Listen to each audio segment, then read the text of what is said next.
BFM Business et Tech Co présente De quoi je me mêle, spécial Vivatech, François Sorel. De quoi je me mêle, votre rendez-vous tech du week-end, toujours depuis Vivatech avec Raphaël Grabli, la rédaction de Tech Co, et Nicolas Lelouch, que vous pouvez lire, voir, écouter sur Numérama. C'est ça, plein d'endroits différents. Et de temps en temps dans De quoi je me mêle. Et de temps en temps dans De quoi je me mêle. C'est toujours, tu sais, un vrai plaisir que de t'accueillir, Partagé. tout comme Raph d'ailleurs. Alors, on va parler du Vision Pro d'Apple. On en a beaucoup parlé sur tous nos médias, forcément, parce que c'était vraiment la grosse actualité de la semaine dernière. Mais c'est intéressant d'avoir vos avis parce que je n'ai pas eu votre son de cloche concernant ce produit. Alors, je sais que Nico, toi, tu as pu le tester parce que tu étais à Cupertino. Raph, tu as suivi ça de près aussi. Bien sûr, tu connais bien la culture Apple, tu connais bien les produits Apple. Donc, ça va être intéressant. D'autant qu'on va rajouter un peu d'actu. Mark Zuckerberg a rajouté son petit grain de sel. Bon, il faut savoir qu'en France, on a aussi des pépites qui sont dans la VR, dans la réalité mixte. Donc, il y a pas mal de choses à raconter là-dessus. Nico, on commence par toi parce que c'est vrai que tu as eu la chance de pouvoir le tester. Tout comme Mélinda, de la rédaction de Tech Co, etc. Qu'est-ce que tu en as pensé de ce Vision Pro ? J'en pense. Déjà, alors, un truc important, j'ai testé beaucoup de casques avant. Et je pense que c'est peut-être la grosse différence entre moi et beaucoup de testeurs qui racontent que c'est l'expérience la plus incroyable de leur vie.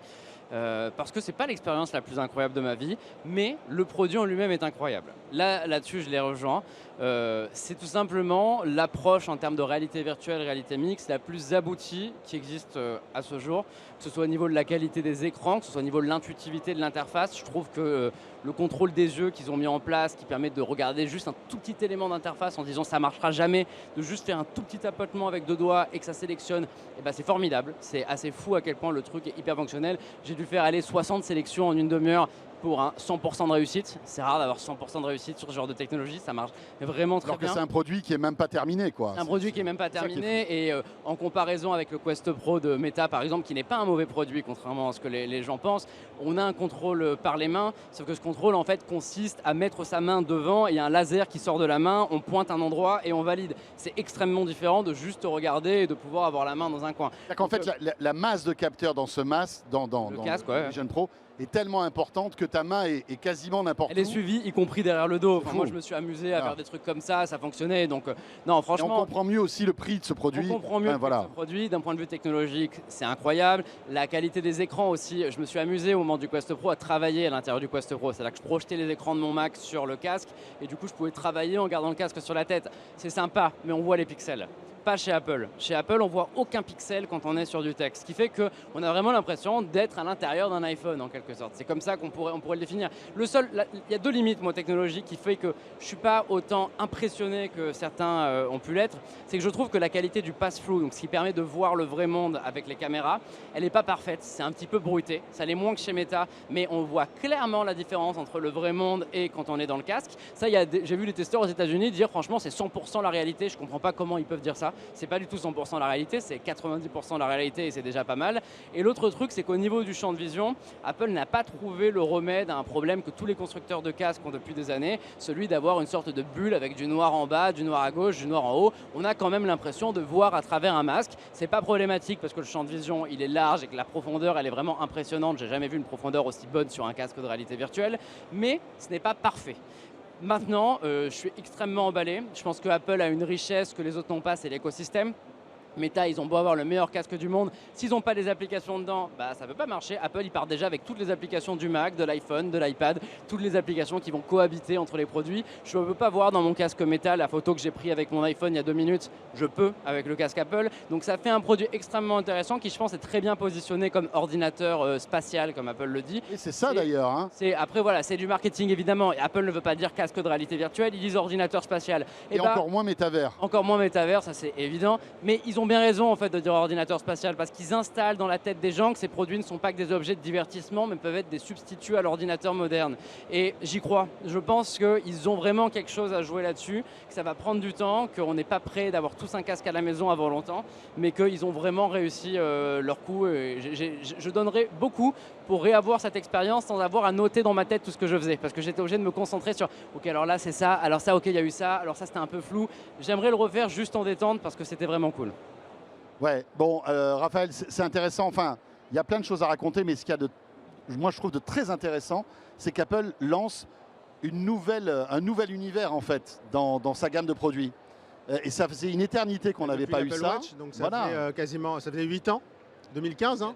Et- Ouais, l'annonce 2014, sortie 2015. 2015 et sorti 2024, donc 10 ans. Et autant, pendant très longtemps, on traitait un peu d'Apple de frileux de la technologie, Ouais. avec un iPhone 13 qui ressemblait beaucoup à l'iPhone 14, qui lui-même ressemblait à l'iPhone 12. Là, bah, ils ont du courage, parce qu'ils lancent une nouvelle gamme de produits qui n'est pas parfait, qui coûte trop cher pour toucher grand monde, mais on sent que c'est un marathon qui commence en fait. En fait, après, Apple fait ce qu'a toujours fait Apple, c'est-à-dire ne pas être forcément le premier, mais être celui qui propose le bon produit, qui est abouti et qui est parfaitement fonctionnel. Moi, sur la dénomination ordinateur spatial, c'est intéressant parce qu'ils ne veulent pas se fondre dans la concurrence où on parle de VR, d'AR, de réalité mixte. Réalité mixte, je pense que personne ne sait ce que c'est, personne ne comprend, le grand public ne comprend pas forcément. Ordinateur spatial, ça permet de justifier le prix. Parce qu'un ordinateur, ben, ce n'est pas un smartphone. On peut accepter de se dire qu'un ordinateur, ça peut être 2000 €. Donc après tout, les 3500 $, on commence un peu gentiment à s'approcher de l'univers de l'ordinateur. Ce sera un ordinateur très cher, mais enfin, on s'approche de l'univers de l'ordinateur. Donc pour moi, c'est pour justifier le prix.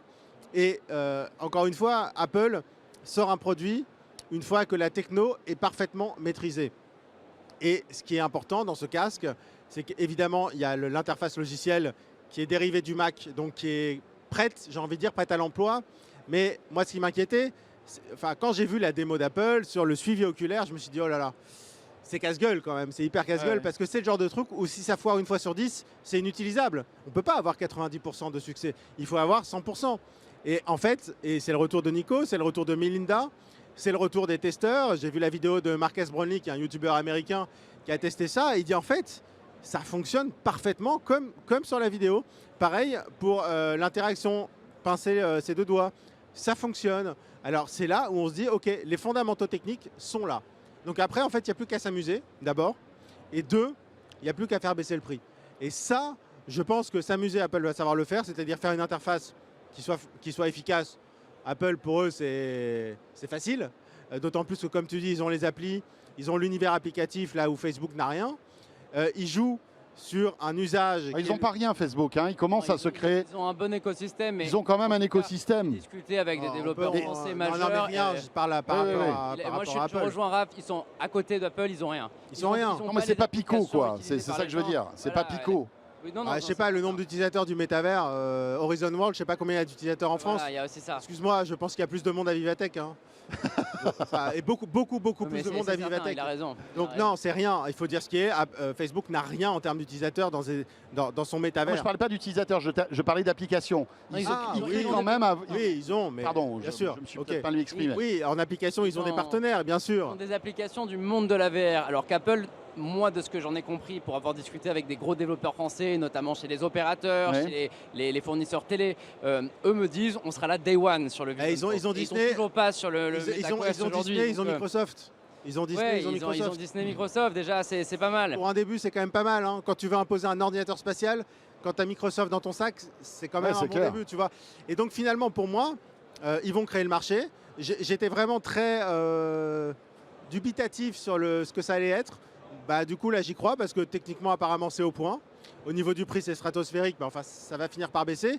Ils ont les univers Après, applicatifs. je te coupe, mais ça va prendre combien de temps pour que ça baisse? Ah, peut-être Parce que c'est ça ça va- le problème, c'est ça va qu'aujourd'hui ça prendre, coûte 5 4 000 € en France ou je sais pas combien. On sait même pas ça va si- prendre 5 ans. Voilà, ça va prendre c'est 5 ça. ans. C'est Et, clair que c'est plus long que les autres produits Apple. D'habitude, la oui, deuxième, troisième génération, on baisse bien les prix. Là, je m'attends à ce que dans 4-5 ans, on soit encore sur un produit de niche. entre Enfin, tu guillemets. sais, l'iPhone, il était annoncé en 2007, mais le moment où vraiment du monde, beaucoup de gens ont un iPhone, bah, c'est 2011, 2012. Hein, c'est Ouais, pas ouais. non plus. Il suffit Oui, de mais voir tu la courbe vois- des navigateurs, hein, tu vois. Et l'iPhone 3G était déjà bankable en quelque sorte. Déjà C'est-à-dire deux fois que moins cher aussi. Non, l'iPhone l'iPhone 3G, ouais, il ouais. était 3G bah, justement parce que le premier était Edge.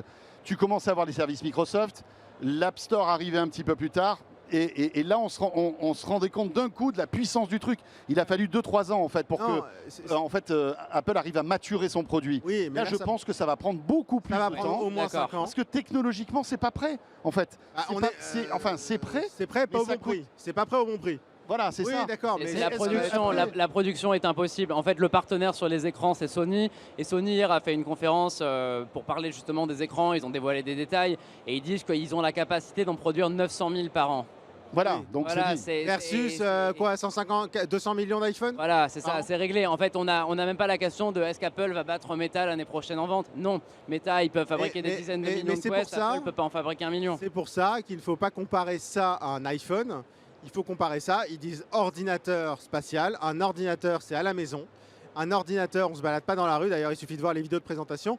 Et donc, quand tu parles de chiffre de vente, tu ne peux pas comparer ça à un iPhone. Il faut comparer ça à un Mac Pro peut-être, voire éventuellement à l'iMac, voire à l'iMac Pro, où là, on est dans ces chiffres-là. Enfin, peut-être pas l'iMac, on doit en avoir plus. Ouais, non, mais je suis l'iMac Pro, le Mac Pro, tu Oui, vois. mais le Mac Pro n'a jamais et ne sera jamais un produit grand public. Non, mais c'est Non, amené alors à peut-être devenir. un iMac. Moi, je pense peut-être pas. un Moi, je iMac, pense que c'est un plus iMac. iMac la cible. Voilà. C'est quand même un produit grand public. Il est pensé.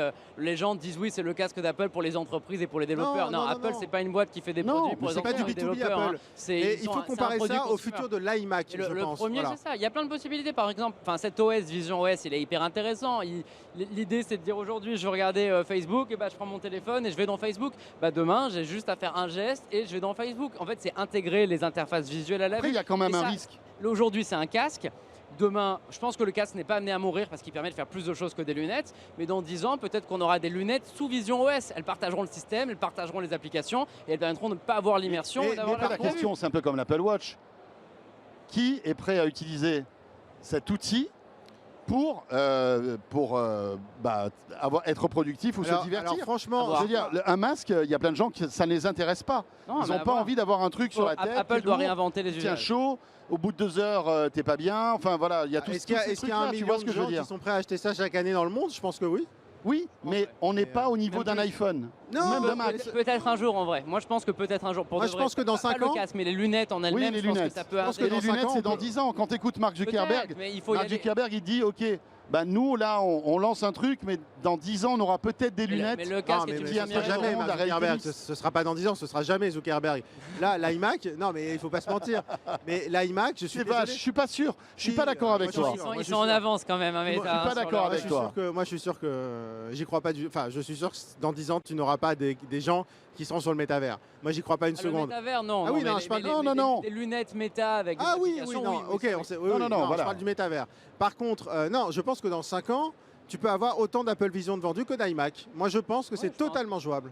Alors, ce qui est intéressant, on rebondit sur Mark Zuckerberg. Ouais. Mark Zuckerberg a Il est sorti testé. en Alors, je sais pas silence. s'il a Non, testé. il dit qu'il l'a pas testé. Le Vision Pro. Alors ça, moi je suis méfiant parce qu'il dit je l'ai pas testé. Je connais des gens dans l'industrie de la réalité virtuelle qui l'ont testé l'année dernière le Ouais, casque bien d'Apple, sûr. hein, sous forme prototype, mais il y a eu des essais. Donc que Mark Zuckerberg Ouais. ne l'ait pas testé, il n'y avait pas d'infos en avance. J'en doute. Il a forcément eu accès par quelqu'un, par une connaissance, voire même peut-être d'Apple. Hein, c'est dans l'intérêt peut-être d'Apple de faire des choses. Donc j'en sais rien. Peut-être. En tout cas, lui. Quand tu t'appelles Mark Zuckerberg. Lui, bon. lui se dit soulagé parce qu'il dit que le prix déjà est très bien pour Meta parce qu'il permet de placer Meta en sorte d'Android de cet univers de réalité virtuelle. Mais Meta est moins cher, donc ils vont pouvoir adresser un plus grand public. Et surtout, il dit qu'il avait peur qu'Apple ait un usage révolutionnaire qui corrige un des défauts de la réalité virtuelle depuis toujours. Il y a plein de défauts, le champ de vision, j'en parlais tout à l'heure. Il y a le fait que les yeux peuvent être fatigués, tout ça. Et bien en fait, il dit que d'un point de vue technologique, Apple n'a rien amené que Meta ne sait pas faire. Donc pour lui, c'est un soulagement et ça conforte Il le fait- reconnaît quand même que c'est un produit réussi, je crois. il pense que le produit est réussi technologiquement. Maintenant, il dit qu'il coûte 7 fois le sien et il n'a pas tort. Ouais. Pour avoir vu des prototypes de casques Meta qui sortiront probablement jamais, en termes de hardware, il propose des choses aussi qu'Apple n'a pas inventées, comme des écrans qui se déplacent pour imiter, pour piéger votre rétine et jouer justement sur l'agrandissement des yeux. Oui, Donc, d'autant qu'il s'apprête à sortir le Quest 3, et le Quest 3 qui va reprendre pas mal de trucs. voilà, du qui Vision sera aux Pro, alentours donc, des 500-600 euros d'après ce que j'ai exactement, compris. Donc, 639 je crois, ou 100, je sais Ouais. plus, quelque chose dans le genre. Mais bon, l'idée c'est que Meta se positionne aujourd'hui comme rival d'Apple sur l'entrée de gamme et eux se disent soulagés et au passage Mark Zuckerberg a pu tacler un peu Apple. Maintenant, faut pas... C'est évident que ce marché-là sera détenu dans l'imaginaire commun comme celui d'Apple assez rapidement et que Meta ne sera jamais le numéro 1 dans la tête des gens de mais la réalité. d'un côté, c'est un joli coup pour Mark Zuckerberg parce que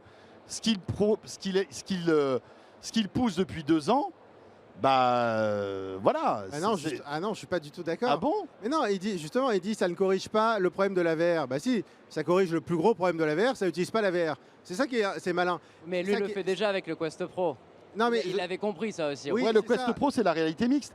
Mais toi, t'es Mark Non, je parle Zuckerberg. encore Tu une vois fois, Apple qui te lance. Non, moi je reste sur le métavers. Tu Je reste sur le métavers. Ah, tu restes sur le métavers. Non, Non, mais excuse-moi, Moi, il je pense s'appelle que le Meta. métavers, il va l'abandonner au bout d'un moment. Attends, il faut parler abandonner. du métavers, je suis désolé, il s'appelle Meta. Après, maintenant la question, et ça c'est une question hyper intéressante je trouve, c'est est-ce que Meta va devenir le Android de la réalité mixte, enfin de l'ordinateur spatial, peu importe comment on appelle ça.